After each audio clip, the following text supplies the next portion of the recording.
हाँ, तो सभी प्यारे बच्चों का एक बार फिर स्वागत है आपके अपने परिवार गामा क्रेडिट क्लासेस में।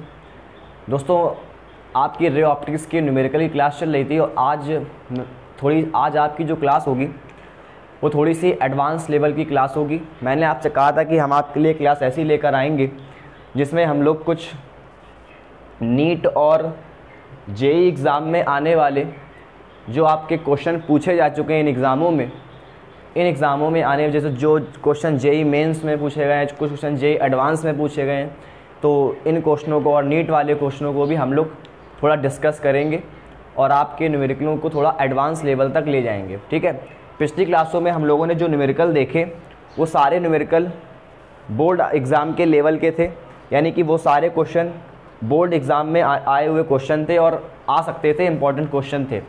लेकिन आज की क्लास जो होगी थोड़ी सी एडवांस लेवल की होगी, जिसमें हम लोग थोड़े एग्ज़ामों वाले, बड़े एग्ज़ाम वाले क्वेश्चनों को डिस्कस करेंगे। ठीक है, थोड़े से क्वेश्चन ही हल्के से फोकस देने की ज़रूरत होती है इन पर। ज़्यादा टफ क्वेश्चन नहीं होते, लेकिन बस हल्के से फोकस की आवश्यकता होती है बस। ठीक है, लेकिन बोर्ड की तुलना में थोड़ा क्वेश्चनों का लेवल अच्छा होता है ये वाले। ठीक, तो सभी लोग बिना कंसंट्रेट के साथ, बिल्कुल भी ध्यान से फोकस के साथ बोर्ड पर देखेंगे और क्वेश्चनों को समझने का प्रयास करेंगे। मैं आपको, जैसे पिछला रूल था कि क्वेश्चन को सॉल्व करने के लिए आपको 1 मिनट टाइम दिया जाता था, उसी प्रकार मैं 1 मिनट दूंगा और आप लोग को उस टाइम के अंदर क्वेश्चन को सॉल्व करने का प्रयास करना है। क्वेश्चन ये वाले 1 मिनट के अंदर सॉल्व तो नहीं होंगे, लेकिन तब भी आपको क्वेश्चन को सॉल्व करने का प्रयास करना है। अगर मान लीजिए आपको ज़्यादा टाइम लगता है तो आप वीडियो को पॉज कर सकते हैं और न्यूमेरिकलों को ध्यान से समझ सकते हैं और उनको कर सकते हैं। ठीक है, तो चलिए स्टार्ट करते हैं। जो बच्चे पहली बार इस चैनल पर आए, चैनल को लाइक कर दें, शेयर कर दें और सब्सक्राइब कर दें। सभी लोग चैनल को शेयर जरूर करें ताकि ज़्यादा लोगों तक ये बात पहुँचे और ज़्यादा लोगों तक ये चैनल पहुँचे, ताकि उन लोग की पढ़ाई भी डिस्टर्ब ना हो और उन लोग को एक अच्छी फिजिक्स पढ़ने का मौका मिले। ठीक है, तो सभी चैनल को शेयर जरूर करें, ज़्यादा से ज़्यादा शेयर करें, सब्सक्राइब करें। ठीक, तो चलिए स्टार्ट करते हैं बिना देरी किए। आज का पहला क्वेश्चन आपकी स्क्रीन के ऊपर आने वाला है। क्वेश्चन आपकी स्क्रीन के ऊपर आ गया होगा। सभी लोग क्वेश्चन ध्यान से पढ़ें और ये समझने का प्रयास करें क्वेश्चन हमसे कहना क्या चाहता है। ठीक है, तो क्वेश्चन ये कह रहा है कि कॉलम 1, एक कॉलम 1 दिया गया है और एक कॉलम 2 दिया गया है। कह रहा है कॉलम 1 की संगत प्रविष्टियों का मिलान कॉलम 2 की प्रविष्टियां से कीजिए। यहाँ m जो है वो दर्पण द्वारा उत्पन्न आवर्धन है, यानी कि हमको यहाँ पर वही मैचिंग करनी है कि हमें ABCD में कॉलम 1 दिया गया और कॉलम 2 में भी PQRS दिए गए। तो हमसे कह रहा है कि इनको आपको मैच करना है और हमें ऑप्शंस भी दे रखे हैं और हमें ये बताना है कि कौन सा ऑप्शन इनमें से सही है। ठीक है, तो सभी लोग प्रयास करें क्वेश्चन करने का। आप लोग का 1 मिनट का टाइम मैं आपको दे रहा हूँ, थोड़ा समझने का प्रयास करिए। आपका टाइम स्टार्ट हो रहा है। ठीक,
तो आप लोग का टाइम समाप्त हो गया है।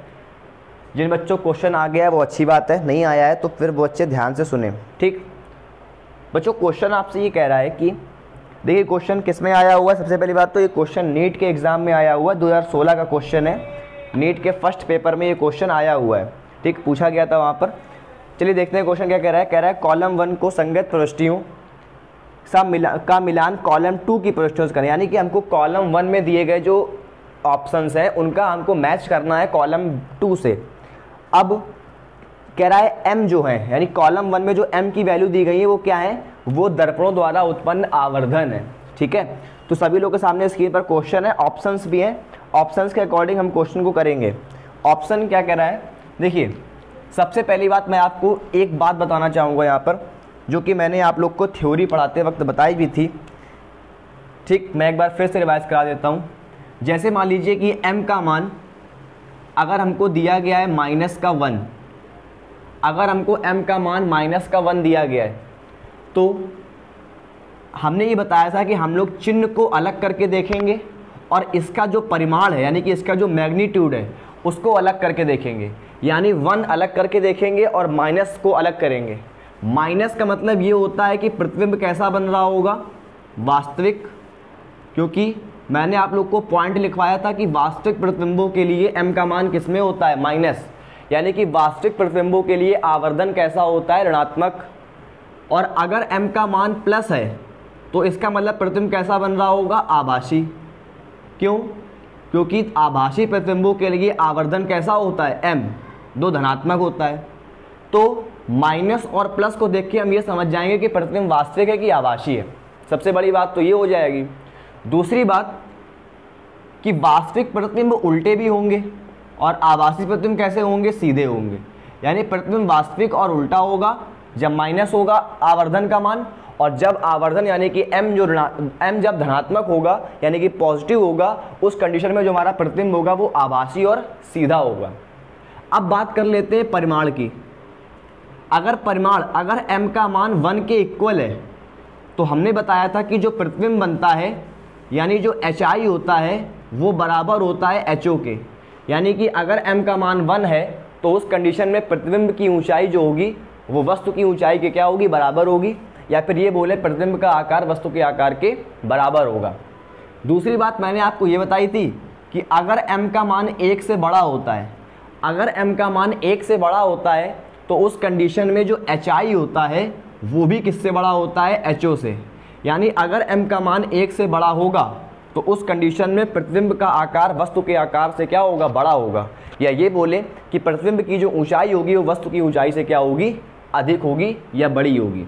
और अगर m का मान 1 से छोटा होता है, यानी अगर m का मान <1 होगा, यानी कि 1 से छोटा होगा, तो उस कंडीशन में HI का मान जो होता है वो HO से क्या होता है, छोटा होता है, यानी कि कम होता है।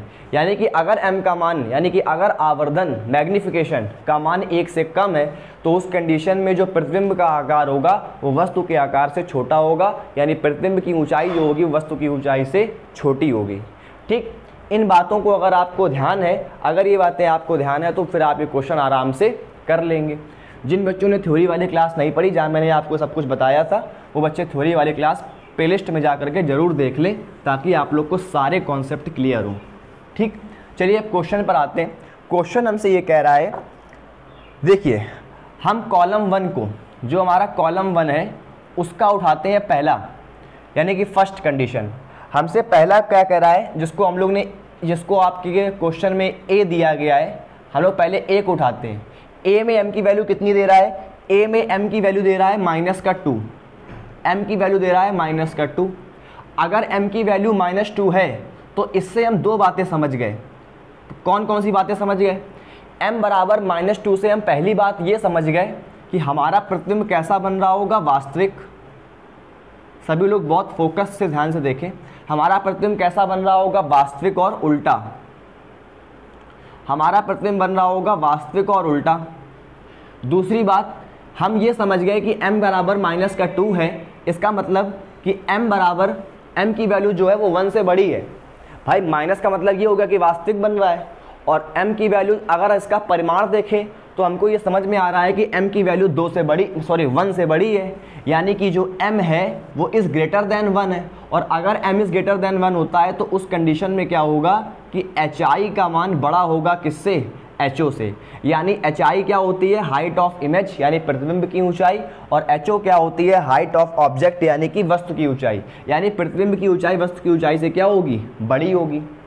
अब देखिए, अब एक बात समझने का प्रयास करिए, वास्तविक प्रतिबिंब बन रहा है। वास्तविक प्रतिबिंब कौन कौन बनाता है? वास्तविक प्रतिबिंब जो है वो केवल कौन बनाता है, अवतल दर्पण। वास्तविक प्रतिबिंब कौन बनाता है, केवल और केवल अवतल दर्पण बनाता है। जबकि उत्तल दर्पण कैसे प्रतिबिंब बनाता है, आभासी। अब यहाँ पर मेरी बातों को ध्यान सुनिएगा।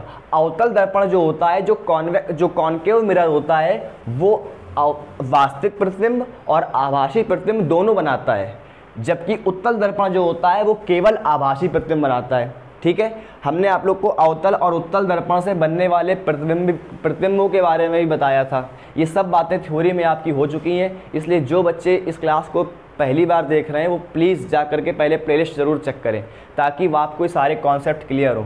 जिन्होंने पढ़ा होगा उनके कॉन्सेप्ट क्लियर होंगे, इसलिए उनको समझ में आ रहा होगा।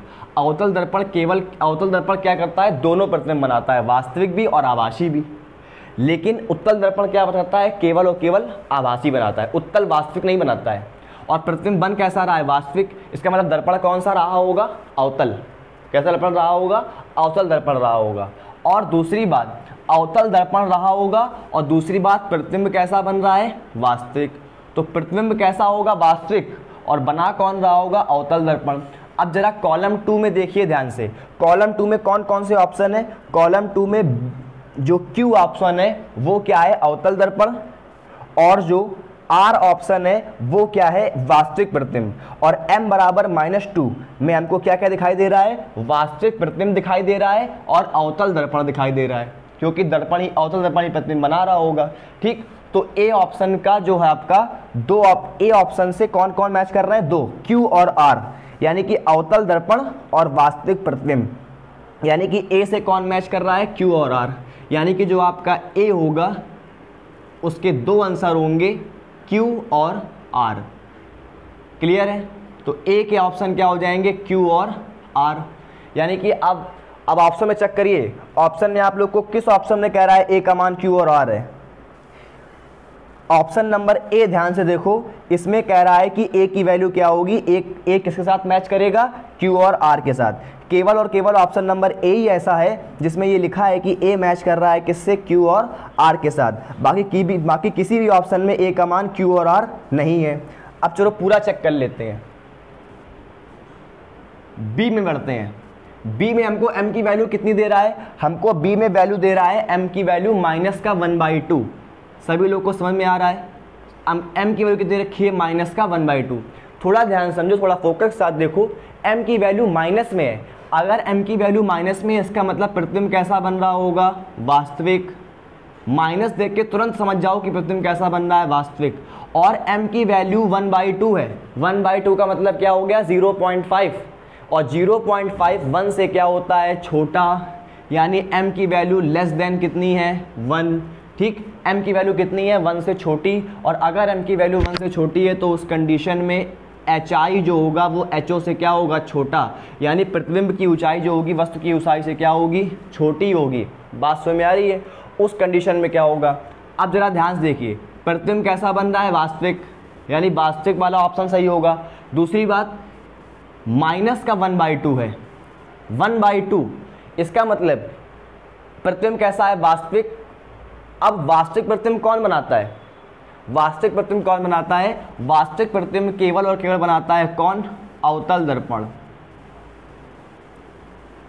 वास्तविक प्रतिबिंब केवल और केवल कौन बनाता है, अवतल दर्पण। यानी कि वास्तविक प्रतिबिंब बनाता है, m की वैल्यू -1/2 है, इसका मतलब प्रतिबिंब कैसा होगा, वास्तविक, और कौन बना रहा होगा, अवतल दर्पण बना रहा होगा। लेकिन एक बात ध्यान समझना, अवतल दर्पण वास्तविक प्रतिबिंब बनाता है, ठीक है, अवतल दर्पण वास्तविक प्रतिबिंब बनाता है, और कैसा बना रहा है, माइनस में, इसका मतलब वास्तविक प्रतिबिंब बना रहा है।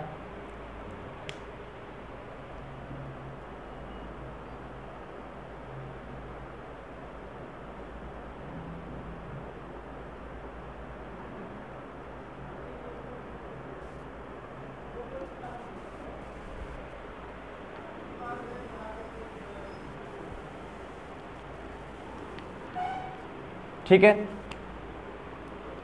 तो वास्तविक प्रतिबिंब बना रहा है, और वास्तविक प्रतिबिंब कौन बनाता है, वास्तविक प्रतिबिंब बनाता है अवतल दर्पण। तो वास्तविक प्रतिबिंब कौन बनाता है, अवतल दर्पण, यानी कि कॉनकेव मिरर बनाता है। यानी कि जो बी आपका कॉलम है, जो कॉलम फर्स्ट में जो आपका बी ऑप्शन है, वो किसके साथ मैच करेगा, वो भी मैच करेगा Q और R के साथ। किसके साथ मैच करेगा? Q और R के साथ। क्यों? क्योंकि प्रतिबिंब कैसा बनना है? वास्तविक, और बनाएगा कौन? अवतल दर्पण। इसलिए आपका Q और R में, Q में क्या लिखा हुआ है? अवतल दर्पण, और R में क्या लिखा हुआ है? वास्तविक प्रतिबिंब। यानी एक ऑप्शन जो है वो भी Q और R को मैच कर रहा है, और बी ऑप्शन जो है वो भी Q और R को मैच कर रहा है। अब चलिए सी वाले में देख लेते हैं। अगर हम सी ऑप्शन की बात करें, यानी अगर हम कॉलम फर्स्ट का सी देखें, तो हमें सी में कह रहा है कि m की वैल्यू है +2, यानी हमको कह रहा है कि m की वैल्यू कितनी है? m की वैल्यू है +2। और अगर m की वैल्यू +2 है तो हम दो बातें समझ गए। कौन कौन सी बातें समझ रहे हैं?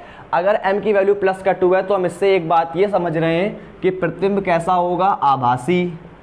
क्यों?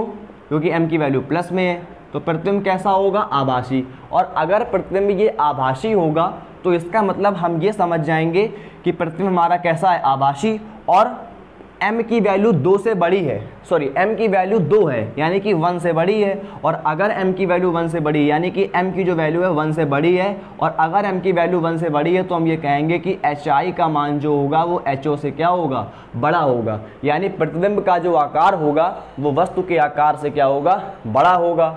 अब जरा बात को समझिए थोड़ा सा। प्रतिबिंब कैसा बन रहा है? आभासी।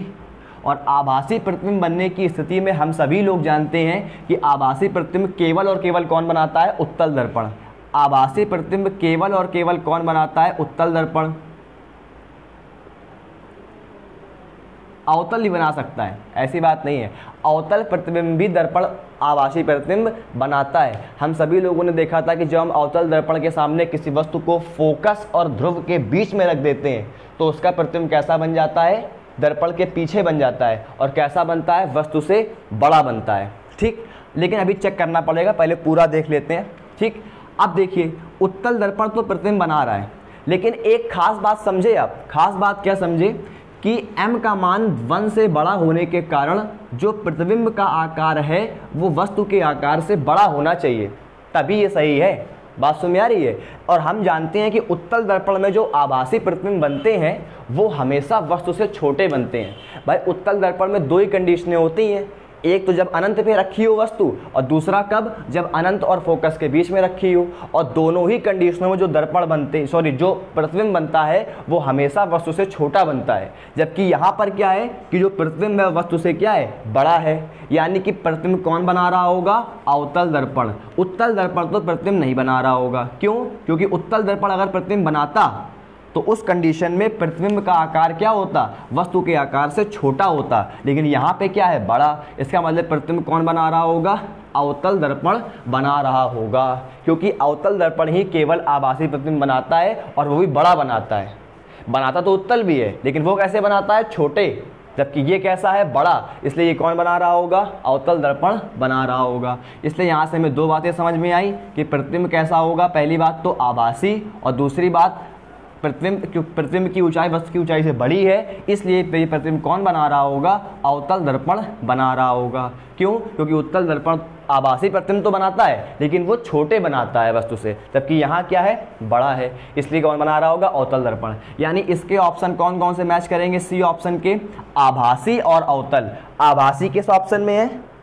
एस ऑप्शन में है, और अवतल किस ऑप्शन में है? क्यू ऑप्शन में है। यानी सी का हो जाएगा क्यू और एस। यानी सी ऑप्शन को जो मैच करेंगे वो करेंगे क्यू मैच करेगा और एस मैच करेगा। क्यू व एस मैच करेंगे किसको? ऑप्शन नंबर सी को। ऑप्शन नंबर सी के लिए क्यू और एस हो जाएंगे। अब चलिए, अब एक और बचा है डी। डी को चेक कर लेते हैं। डी ऑप्शन हमसे क्या कह रहा है? डी ऑप्शन में हमको m की वैल्यू कितनी दी गई है? डी ऑप्शन में हमको m की वैल्यू दी गई है +1/2, यानी m की वैल्यू दी गई कितनी? +1/2। अब अगर m की वैल्यू +1/2 दी गई है तो बच्चों हम ये समझ सकते हैं कि m की वैल्यू प्लस में है, और प्लस का मतलब क्या हो गया कि प्रतिबिंब कैसा बन रहा होगा? आभासी। m का मतलब ये हुआ कि प्रतिबिंब कैसा बन रहा होगा? आभासी। और अगर प्रतिबिंब आभासी बन रहा होगा, दूसरी बात ये पकड़ो कि m की वैल्यू 1/2 है, यानी कि 1 से छोटी है। और अगर m की वैल्यू 1 से छोटी है, अगर m की वैल्यू 1 से छोटी है तो उस कंडीशन में hi का मान भी ho से क्या होगा, छोटा, यानी कि प्रतिबिंब आभासी बन रहा होगा। और दूसरी बात यह है कि जो प्रतिबिंब की ऊंचाई है बेटा वो वस्तु की ऊंचाई से छोटी होगी, यानी कि कम होगी। अब दिमाग लगाओ कि कौन सा दर्पण है जो प्रतिबिंब आभासी बना सकता है और ऐसा प्रतिबिंब बनाए कि प्रतिबिंब की ऊंचाई जो हो वस्तु की ऊंचाई से छोटी हो। दिमाग लगाओ। अब जरा समझना, एक बात तो समझ में आ गई, एक आंसर तो हमको मिल गया कि प्रतिबिंब कैसा होगा, आभासी, ये तो हमें आंसर मिल गया। अब हमें बस पता ये लगाना है कि ये प्रतिबिंब दर्पण कौन सा दर्पण बना रहा है ये प्रतिबिंब। अब देखिए, क्या ये प्रतिबिंब अवतल दर्पण बना सकता है? देखिए, अगर हम आभासी के हिसाब से देखें तो आभासी प्रतिबिंब तो अवतल भी बनाता है, यानी कॉनकेव भी बनाता है, और उत्तल भी बनाता है, यानी कि कॉन्वेक्स भी बनाता है। तो आभासी के हिसाब से अगर हम देखें तो दोनों ही आंसर सही हो सकते हैं, उत्तल भी और अवतल भी, क्योंकि उत्तल और अवतल दोनों दर्पण ही आभासी प्रतिबिंब बनाते हैं। लेकिन अगर हम इस वाली बात पर गौर करें, hi जो है वो कम है किससे, ho से, यानी प्रतिबिंब की जो ऊंचाई है वो वस्तु की ऊंचाई से क्या है, कम है। तब हम क्या सोचेंगे, एक बात समझना, अवतल दर्पण आभासी प्रतिबिंब बनाता है, लेकिन जब वो केवल एक ही कंडीशन में आभासी प्रतिबिंब बनाता है, और उस कंडीशन में जब वो प्रतिबिंब बनाता है तो वो प्रतिबिंब कैसा बनता है, वस्तु से बड़ा। ध्यान करिए, कंडीशन कौन सी कंडीशन में अवतल दर्पण आभासी प्रतिबिंब बनाता है, सिर्फ एक कंडीशन, कौन सी, जिसमें जो हमारी वस्तु है वो फोकस और ध्रुव के बीच में रखी होती है, तभी वो बड़ा प्रतिबिंब बनाता है। ठीक, लेकिन यहाँ प्रतिबिंब बन कैसा रहा है, छोटा। और अगर प्रतिबिंब छोटा बन रहा है बच्चों तो ध्यान रखना, उत्तल दर्पण जो है वो हमेशा आभासी प्रतिबिंब बनाता है और हमेशा वस्तु से छोटा प्रतिबिंब बनाता है। इसलिए आप लोग को बात यहाँ पे समझ में आई होगी कि ये वाला प्रतिबिंब कौन बना रहा होगा, ये वाला प्रतिबिंब उत्तल दर्पण बना रहा होगा, क्योंकि अवतल बनाएगा तो वो बड़ा बनाएगा, जबकि यहाँ क्या बन रहा है, छोटा, इसलिए प्रतिबिंब ये कौन बनाएगा, उत्तल दर्पण बनाएगा। ठीक, तो ये आपका क्वेश्चन हो गया। अतः जो हमारा डी ऑप्शन है उसके लिए कौन कौन से आंसर सही होंगे इसको हम लोग जरा देखते हैं। तो जो हमारा डी ऑप्शन है उसके लिए आभासी और उत्तल दो ऑप्शन सही होंगे। आभासी कहाँ है, एस ऑप्शन में, उत्तल कहाँ है, क्यू ऑप्शन में, सॉरी पी ऑप्शन में है। इसलिए पी और एस ये दो ऑप्शन डी के लिए क्या होंगे, सही होंगे, यानी डी के लिए दो ऑप्शन सही हो जाएंगे, पी व एस। सभी को मेरी बात क्लियर हो रही होगी। केवल m का मान देखो, माइनस में है कि प्लस में है, और कैसा प्रतिबिंब बनना है, बड़ा कि छोटा, उस हिसाब से कंडीशनें लगा दो।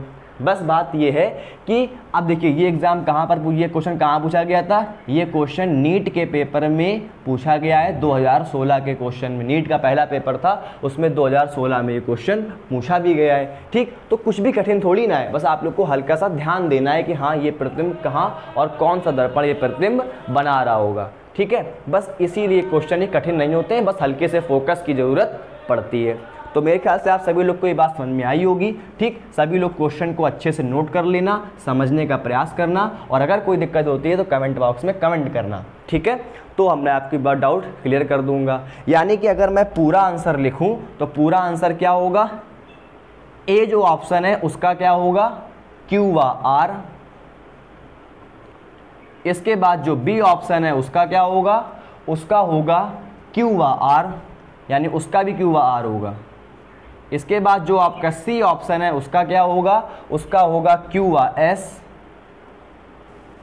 और इसके बाद जो आपका डी ऑप्शन है उसका क्या होगा, पी व एस।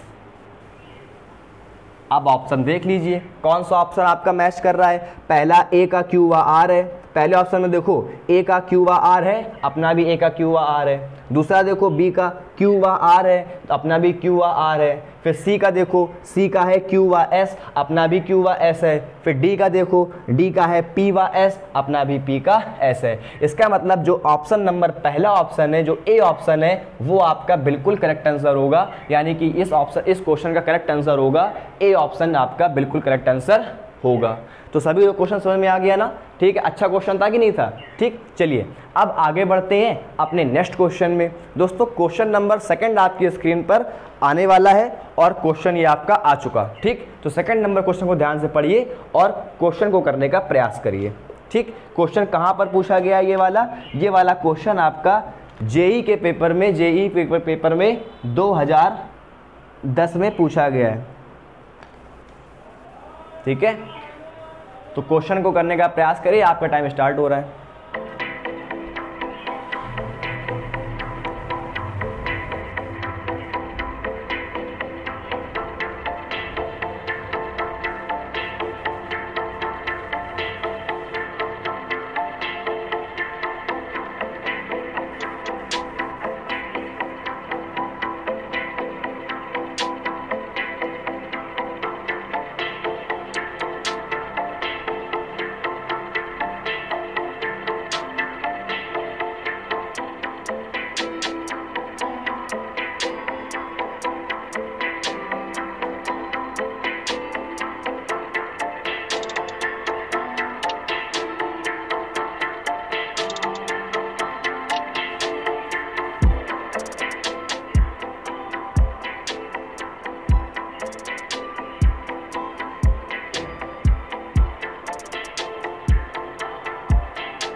चलिए, तो आपका टाइम समाप्त हो चुका है।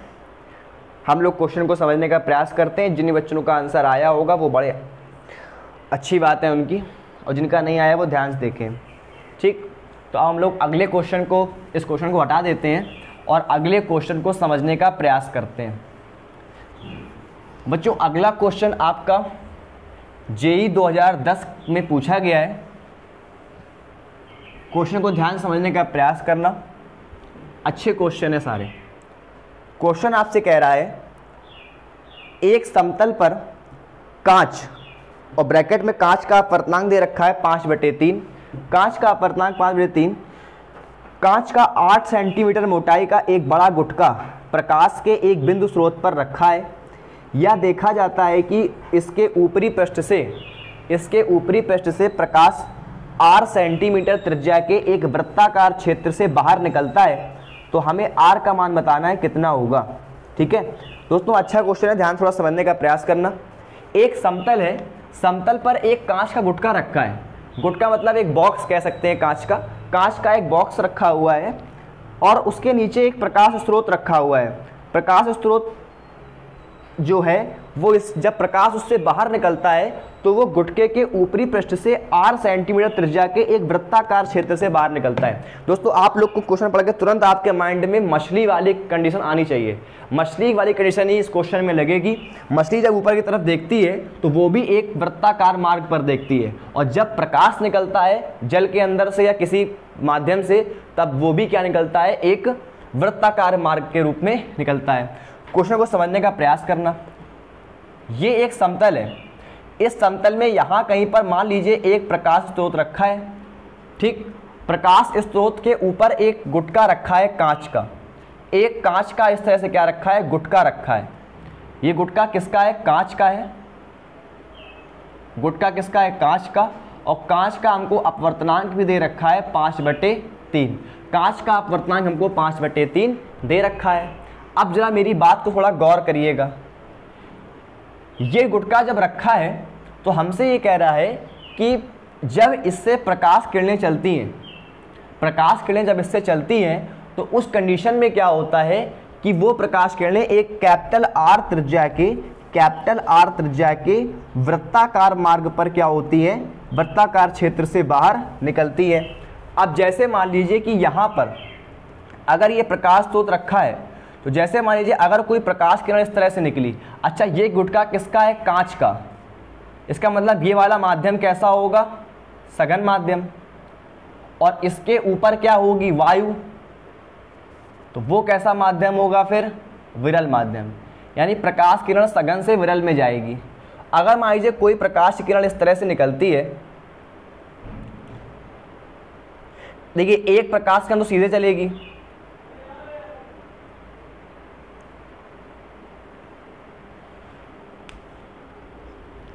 थोड़ा समझने का प्रयास करना। देखो प्रकाश किरण जा रही है सघन से विरल में, और अगर प्रकाश किरण ये सघन से विरल में जा रही है तो देखिए इस कंडीशन में क्या होगा, एक प्रकाश किरण तो सीधे चलेगी इस तरह से, और जब ये प्रकाश किरण सीधे जाएगी तो क्या होगा, होगा ये कि ये वाली प्रकाश किरण सघन से विरल में जा रही है और सघन से विरल में जाने पर ये अभिलंब का काम करेगा। क्यों? क्योंकि इसके नीचे का माध्यम कैसा है, कांच, और ऊपर का माध्यम क्या है, वायु। इसलिए ये किसका काम करेगा, ये माध्यम किसका, ये किसका काम करेगा, सतह। ये सतह काम करेगी अपवर्तक पृष्ठ की, या जिसको हम लोग पृथककारी पृष्ठ बोलते हैं। तो जब कोई प्रकाश किरण सघन से विरल में जाती है और कितने डिग्री पर आपतित होती है, 90 डिग्री पर, तो बिना विचलित हुए अपने मार्ग में कहाँ निकल जाती है, सीधे निकल जाती है। तो ये प्रकाश किरण अपने मार्ग में सीधे निकल जाएगी। क्यों? क्योंकि ये अपवर्तक पृष्ठ पर सीधा आपतित हो रही है 90 डिग्री के एंगल पर। ठीक है, तो ये सीधा अपने मार्ग पर निकल जाएगी। एक प्रकाश किरण बच्चे ऐसे आपतित होती है, यहां पर एक प्रकाश किरण आपकी बच्चा इस तरह से आपतित होती है, यहां से निकलती इस तरह से। अब देखिए, ये प्रकाश किरण तिरछा आपतित हो रही है। सीधा आपतित होती तो ये भी सीधे निकल जाती, लेकिन तिरछा आपतित हो रही है। और जब ये प्रकाश किरण तिरछा आपतित होगी तो फिर यहाँ क्या होगा, अपवर्तन। और अपवर्तन कैसे होगा, प्रकाश किरण सघन से विरल में जा रही है, यानी कि सघन से विरल जाने पर ये अविलंब से क्या हो जाएगी, दूर हट जाएगी। अच्छा, अविलंब से दूर हटने का मतलब क्या होता है, मैंने आप लोग को मछली वाली कंडीशन में जब बताया था कि मछली के दृष्टि क्षेत्र कितना होता है, तब मैंने आपको ये वाली बात बताई थी कि केवल क्रांतिक कोण तक ही मछली को दिखाई देता है। यानी कि वही बात यहाँ पर भी अप्लाई होगी, केवल और केवल क्रांतिक कोण तक ही प्रकाश बाहर जाएगा। जैसे ही हम लोग क्रांतिक कोण से ज़्यादा कर देंगे आपतन कोण का मान, तो उस कंडीशन में प्रकाश का पूर्ण आंतरिक परावर्तन होने लगता है। जिन बच्चों ने मछली का दृष्टि क्षेत्र वाला लेक्चर ना देखा हो, लेक्चर जाके जरूर देख लें। तो ये प्रकाश किरण क्रांतिक कोण होगा, और क्रांतिक होने पर प्रकाश किरण कहाँ निकल जाएगी, सीधे ऐसे निकल जाएगी, तभी तो ये एंगल 90 डिग्री बनेगा। ठीक है, तो ये हो जाएगा क्रांतिक कोण। अब क्रांतिक कोण होने की स्थिति में क्या होगा कि ये वाला जो एंगल है, जो आपतित किरण है, वो वाला एंगल कितना होता है, IC, जिसको हम लोग क्या बोलते हैं, क्रांतिक कोण। हम सभी लोग जानते हैं क्रांतिक कोण की स्थिति में अपवर्तन कोण कितना होता है, 90 डिग्री, और ये वाला एंगल कितना होता है, क्रांतिक कोण होता है। अब देखिए जरा, अब यहाँ पर बन गया एक Z। देखिए, ये एक Z बन गया। Z बनने की स्थिति में ये Z बनने की स्थिति में अगर ये वाला कोण IC है, तो फिर ये वाला कोण भी कितना होगा, IC होगा। कितना होगा, IC होगा। और ये वाला एंगल भी कितना होगा, IC। हमको उसने गुटके की मोटाई, या फिर ये कहे कि इसकी ऊंचाई है, वो दे रखी है। कितनी दे रखी है, 8 सेंटीमीटर। यानी इस गुटके की जो मोटाई है वो कितनी है, 8 सेंटीमीटर है। 8 सेंटीमीटर गुटके की मोटाई है। अब जरा एक बात को समझना, अगर इस गुटके की मोटाई 8 सेंटीमीटर है, तो हम ये कह देंगे कि हम लोग से पूछा क्या गया था। ये जो देखो, जिस प्रकार यहाँ पर किरण निकली, उसी प्रकार यहाँ पर भी निकलेगी। और जब यहाँ पर ये किरण इस तरह से निकलेगी, जब ये किरण यहाँ पर इस तरह से निकलेगी, तो हमसे ये जो त्रिज्या का मार्ग बनेगा, ये R त्रिज्या का जो मार्ग बनेगा, हमसे यही R का मान, उसने क्वेश्चन में कहा भी है कि वो कैपिटल R सेंटीमीटर त्रिज्या के एक वृत्ताकार क्षेत्र से बाहर निकलता है। यानी कैपिटल R सेंटीमीटर त्रिज्या के एक वृत्ताकार क्षेत्र से बाहर निकलता है। किरण यहाँ पर भी जाएगी, यहाँ पर भी अभिलंब बनेगा, और यहाँ पर भी वो 90 डिग्री पर क्या हो जाएगी, आपतित हो जाएगी। ठीक, तो हमसे इस R त्रिज्या का मान क्या किया गया है, पूछा गया है कि R का मान कितना होगा। अब जरा बच्चों थोड़ा ध्यान देना, अगर आपसे इस R का मान पूछा गया है, तो आप इस पॉइंट को मान लो A पॉइंट, इस पॉइंट को मान लो O पॉइंट, और इस पॉइंट को मान लो B पॉइंट। अब जरा ट्रायंगल AOB में देखो, ट्रायंगल AOB में देखो, तो अगर हम ट्रायंगल AOB में देखें तो हमें क्या पता चलेगा, कि साइन IC, हम सभी लोग जानते हैं कि हम साइन IC लगाएंगे, तो साइन IC लगाने पर क्या होगा, साइन IC बराबर क्या होता है, लंब बटे कर्ण, यानी परपेंडिकुलर अपॉन हाइपोटेनियस। लंब कितना है, लंब आपका कितना है, इस वाले ट्रायंगल में लंब क्या हो जाएगा, ये AO हो जाएगा। ध्यान रखना है, IC एंगल के सामने वाली भुजा क्या हो जाएगी, लंब, और लंब कितना हो जाएगा, AO। तो साइन IC बराबर लंब कितना हो जाएगा, AO। और बटे कर्ण कितना हो जाएगा, कर्ण हो जाएगा आपका AB, कर्ण कितना हो जाएगा आपका AB। और अगर ये आपका कर्ण AB हो गया तो ज़रा मेरी बात ध्यान सुनना, अगर ये आपका कर्ण AB हो गया तो उस कंडीशन में आप लोग जानते हो, तो उस कंडीशन में हम लोग जानते हैं कि साइन IC बराबर क्या हो जाएगा, हम कर्ण निकाल सकते हैं। कर्ण कैसे निकाल सकते हैं, साइन IC बराबर क्या हो जाएगा, AO का मान कितना है, AO की वैल्यू तो R है और हमें इसी R की वैल्यू निकालनी है। और AB क्या है, कर्ण, तो हम पहले कर्ण निकाल लेते हैं। हम कर्ण निकालने के लिए क्या करेंगे, AB का स्क्वायर बराबर यानी कर्ण का स्क्वायर बराबर लंब का स्क्वायर यानी AO का स्क्वायर और प्लस आधार का स्क्वायर। आधार कितना हो जाएगा, OB, तो आधार का स्क्वायर। अब जरा ध्यान समझने का प्रयास करना, AB का स्क्वायर, AB यानी कर्ण का स्क्वायर, तो कर्ण का स्क्वायर कितना हो जाएगा, AO क्या है, लंब, लंब क्या है R, तो R का स्क्वायर और प्लस OB यानी कि ये आधार OB। अब OB क्या है, इस गुटके की मोटाई है और गुटके की मोटाई कितनी दे रखी है, 8 सेंटीमीटर। 8 इसके बराबर OB के बराबर होगा, तो OB कितना दे रखा है, 8, तो 8 का स्क्वायर कितना हो जाएगा, 64, यानी कि AB स्क्वायर जो आएगा वो आ जाएगा R स्क्वायर प्लस 64, यानी AB बराबर आ जाएगा अंडर रूट के अंदर R स्क्वायर प्लस 64। क्लियर है, तो AB का मान आ जाएगा अंडर रूट के अंदर R स्क्वायर प्लस 64। और अगर AB की वैल्यू अंडर रूट के अंदर R स्क्वायर प्लस 64 आ रही है तो उस कंडीशन में हम लोग ये कहेंगे कि साइन IC बराबर आ जाएगा R अपॉन अंडर रूट के अंदर R स्क्वायर बटे 64। अब बच्चों यहाँ पर देखना, साइन IC की वैल्यू कितनी होती है, साइन IC बराबर होता है 1/n। हम सभी लोग जानते हैं क्रांतिक कोण और अपवर्तनांक में संबंध होता है साइन IC बराबर 1/n। और अगर साइन IC बराबर 1/n होता है तो साइन IC बराबर 1/n और n की वैल्यू कितनी रखी है, 5/3, यानी कि 5/3 जब आप करेंगे तो आपकी साइन IC की वैल्यू आपको मिल जाएगी कितनी, 3/5, यानी साइन IC की वैल्यू कितनी हो जाएगी, 3/5।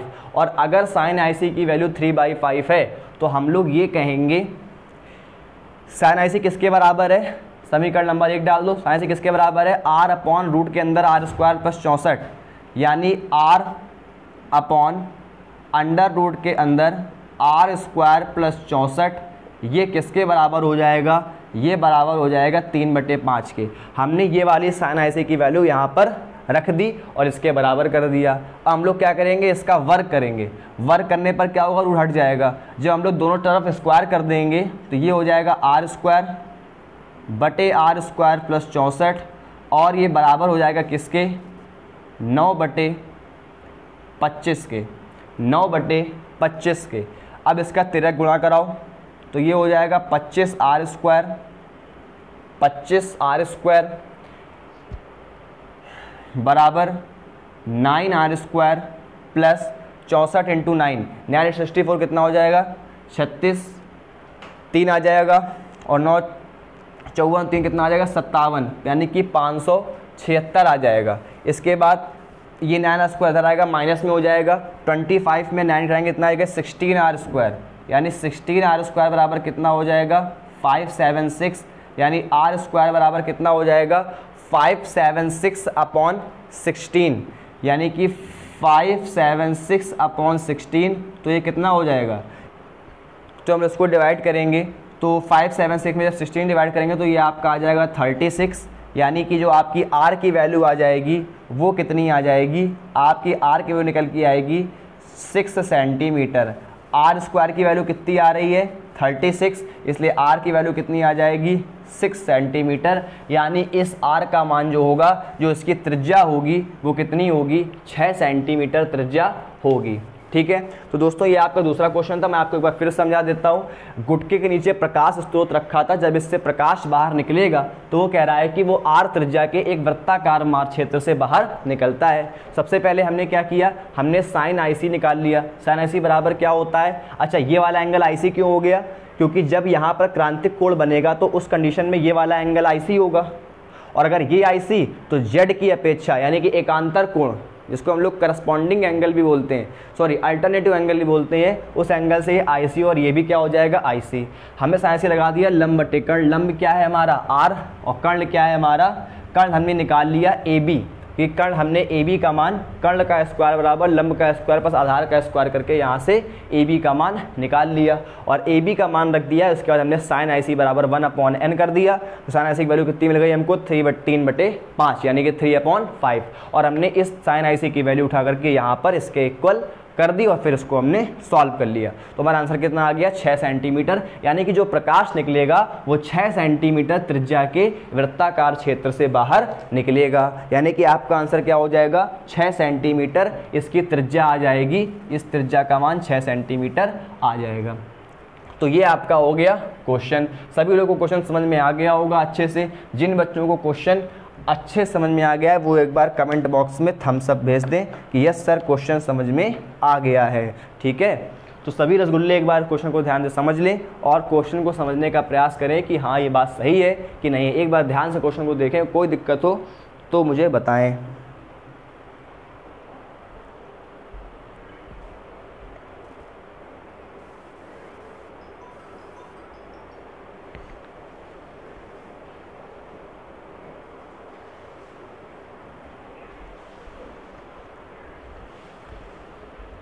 क्या किसी रसगुल्ले को कोई दिक्कत है? कोई दिक्कत तो नहीं किसी को? ठीक है, कोई समस्या नहीं है ना? ठीक है, तो हम लोग तो इसके बाद के क्वेश्चनों को हम लोग अगली क्लास में डिस्कस करेंगे। अगली क्लास आपकी, अभी एक क्लास आपकी न्यूमेरिकल की और होगी जिसमें हम लोग और कुछ अच्छे न्यूमेरिकलों को देखने का प्रयास करेंगे। ठीक है, तो सभी लोग क्या करेंगे क्वेश्चन को ध्यान से, इन दोनों क्वेश्चनों को जो आपके आज 2 क्वेश्चन हुए हैं ये दोनों ही क्वेश्चन आपके अच्छे थे और आपके एग्जाम में आए हुए क्वेश्चन है, इसलिए आप दोनों क्वेश्चनों को सॉल्व करके एक बार फिर से घर में जाकर के इसको सॉल्व करेंगे और अच्छे से समझेंगे। ठीक है, सभी लोग को गुड इवनिंग। चैनल को एक बार लाइक कर दीजिए, शेयर कर दीजिए और चैनल को सब्सक्राइब जरूर करिए ताकि आप लोग के पास डेली क्वेश्चन पहुँचे। क्वेश्चन थोड़े कम हो पाते हैं क्योंकि क्वेश्चन ये बड़े क्वेश्चन होते हैं और दूसरी बात इनमें टाइम, इसलिए हम लोग की मजबूरी होती है कि हम लोग वीडियो को ज़्यादा बड़ा नहीं कर सकते हैं, इसलिए आज की क्लास में केवल 2 ही क्वेश्चन डिस्कस हो पा रहे हैं। अगली क्लास में हम लोग फिर से क्वेश्चन को डिस्कस करेंगे जहां पर आप लोग कुछ और अच्छे अच्छे न्यूमेरिकलों को जो पेपर में आए हुए क्वेश्चन है उनको देखेंगे। तो सभी लोग को राम राम, राधे राधे, गुड इवनिंग। सभी लोग अपना ख्याल रखिए, खुश रहिए।